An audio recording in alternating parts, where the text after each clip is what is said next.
The next 7 days for Arsenal Football Club are absolutely massive. We have a week left of the transfer window, having already spent the most in the Premier League, the most in the top European leagues, I believe, on backup players.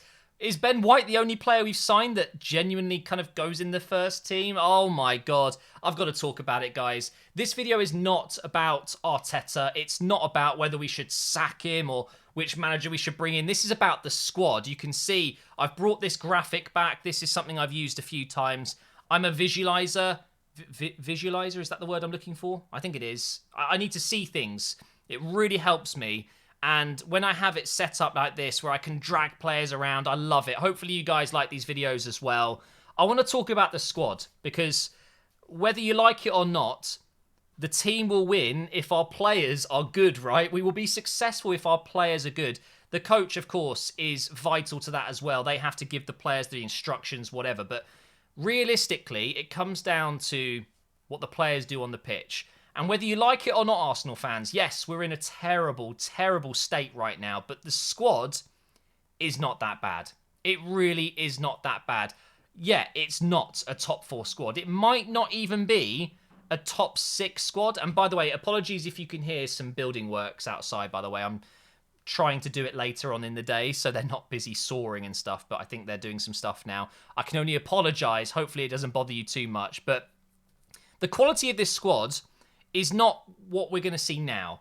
What we're looking at here is, if you take a few of the older players out that are in their 30s, we have such a young, adaptable, versatile squad that in a couple of seasons could do great things. And that is the process that we're being told to trust. Now, the problem us fans have with that is we want success now. And there's no doubt that Arteta and the staff and the players want success right now. And what they're asking for is patience. But there's just no such thing as patience in football these days. A top club would be getting it done now. We'd be getting success now and in those upcoming years. With Arsenal, we're being told to just wait, be patient. This squad that we're assembling is very young, very inexperienced. And in a couple of years, we could go on to do great things. What are those great things going to be, by the way? What if some of these players don't quite make it?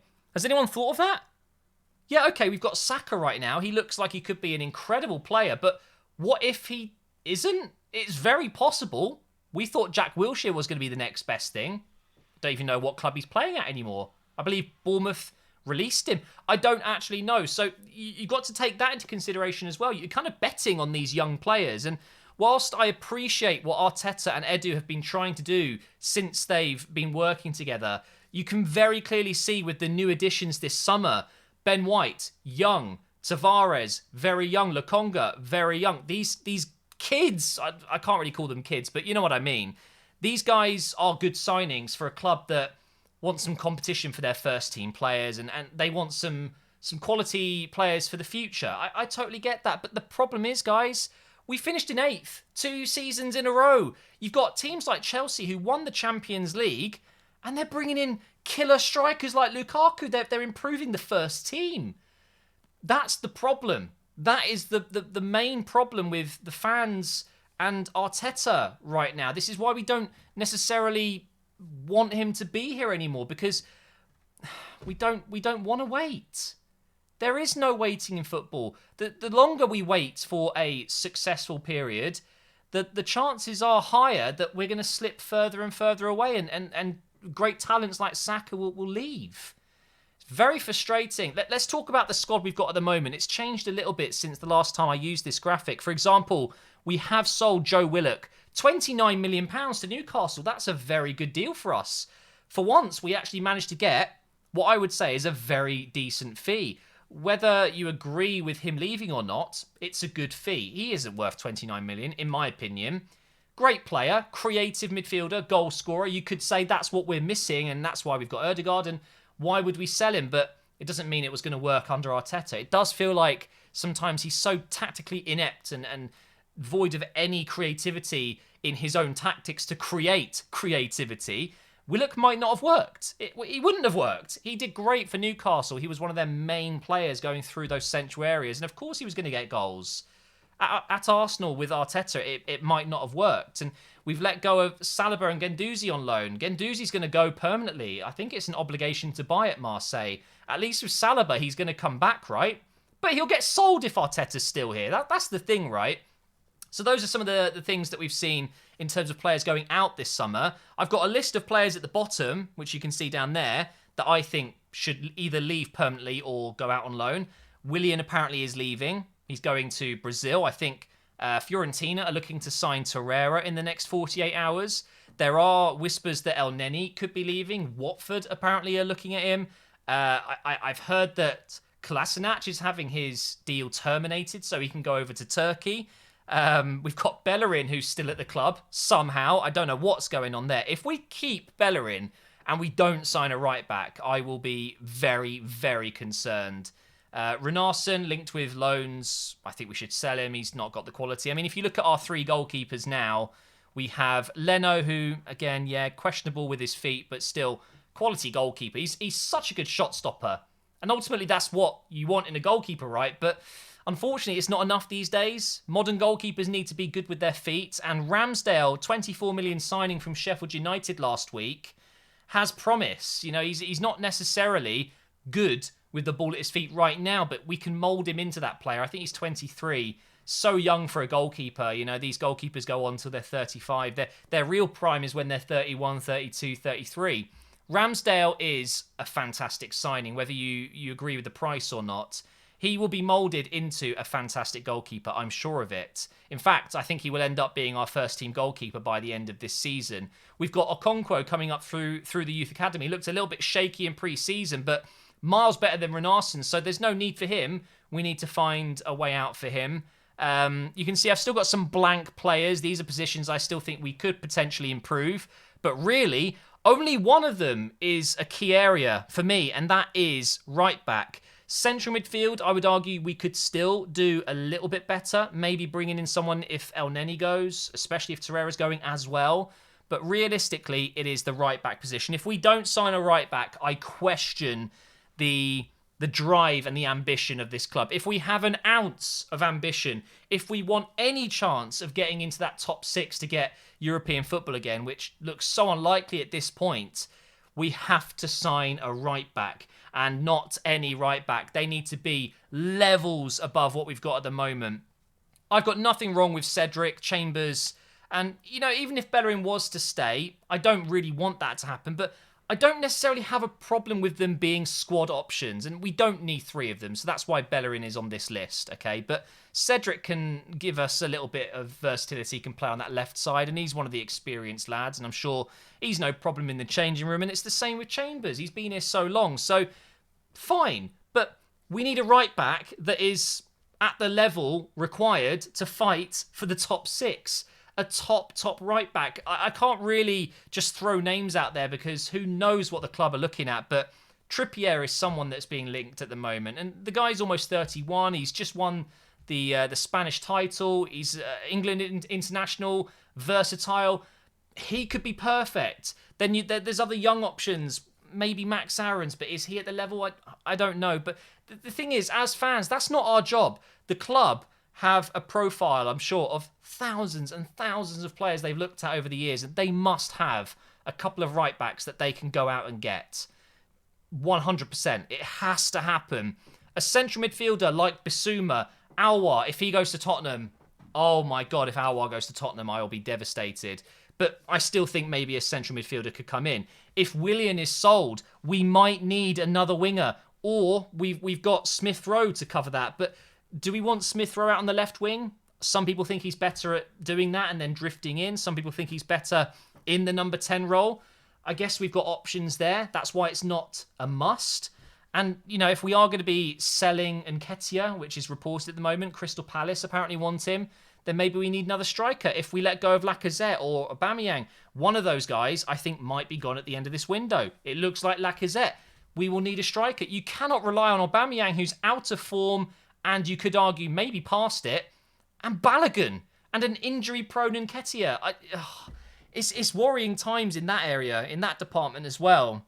But I do want to give some credit to Arteta and Edu, because whilst it hasn't been a good start to the season and it hasn't been a good 18 months, almost 2 years, we haven't seen much progress. But what you can see with the signings they've made, they are building something here. They are getting in young players that have great potential to be world beaters. There's no doubt in my mind that Ben White is a top level defender waiting. He's is that the right term? In waiting, I guess. But he's going to be a superb player. Maybe we won't get the best out of him in a 4 at the back. So that's why you have a manager that's able to get the best out of players and play systems that work.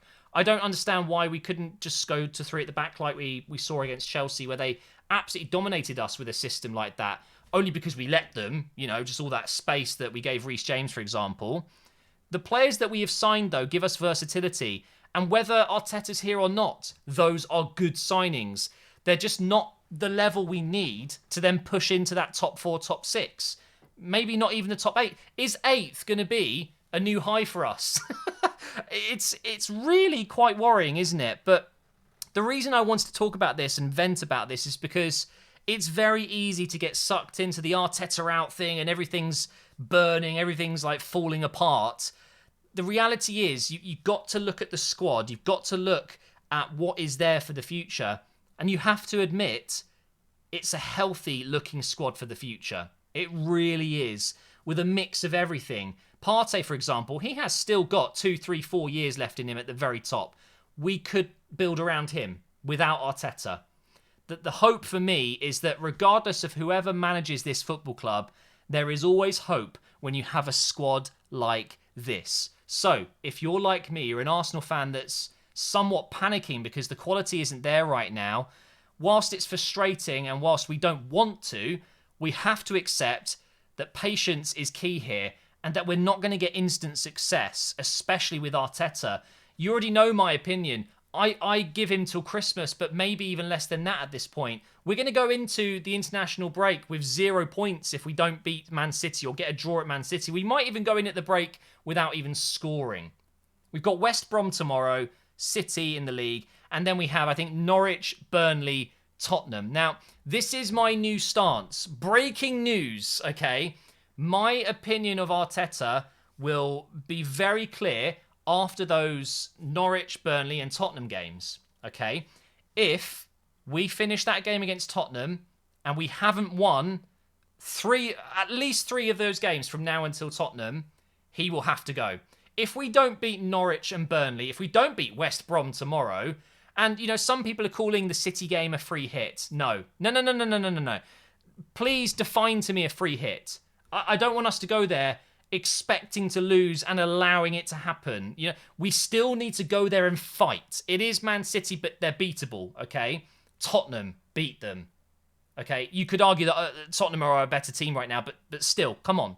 Okay, now I don't like the free hit mentality. We go there, we give up a good fight, and if we get beat on the day, then so be it. But then Norwich, Burnley, 6 points or bust. At the end of that Tottenham game, my God, if we lose to Tottenham after losing to Norwich or Burnley, it's over for me. So when is that? Is that towards the end of September 20th, 25th? I don't know exactly the date, but I have a feeling if things don't improve by then, we could be going into October with a new manager, even if it's a caretaker one. I don't think Arteta will be able to stay past then, and that won't be down to the board because they will want him to stay no matter what. He's doing everything they want him to do. He's a puppet, right? But the fans won't have it.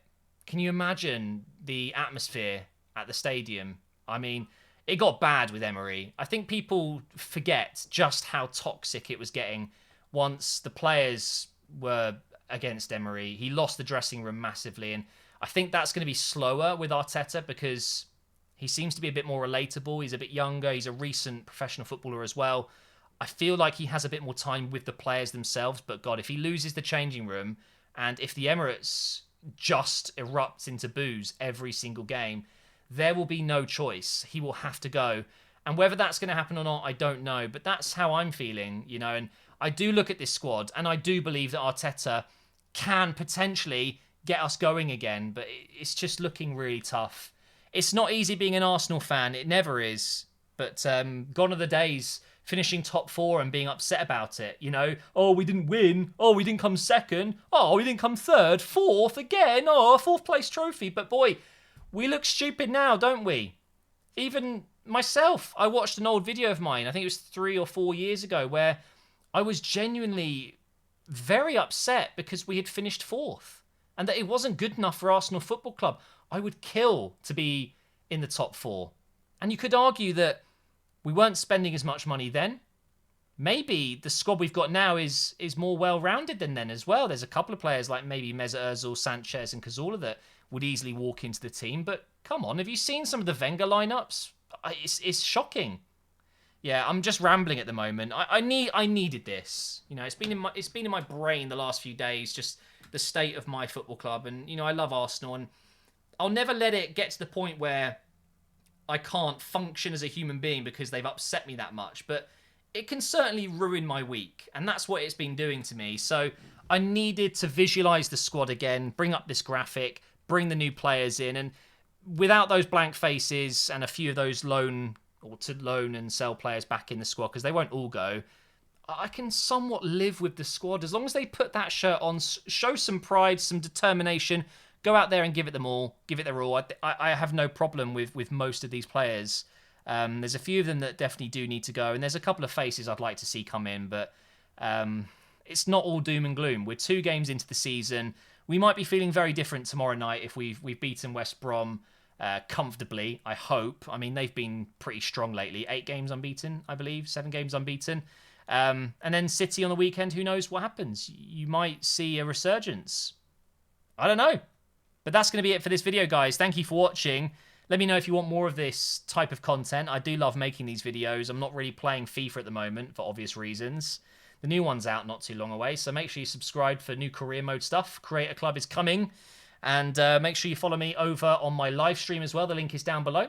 And yeah, I'll see you next time. Hopefully, at the end of the window, with a couple of these blank spaces filled out with new, fresh signings. Proper signings for the first team.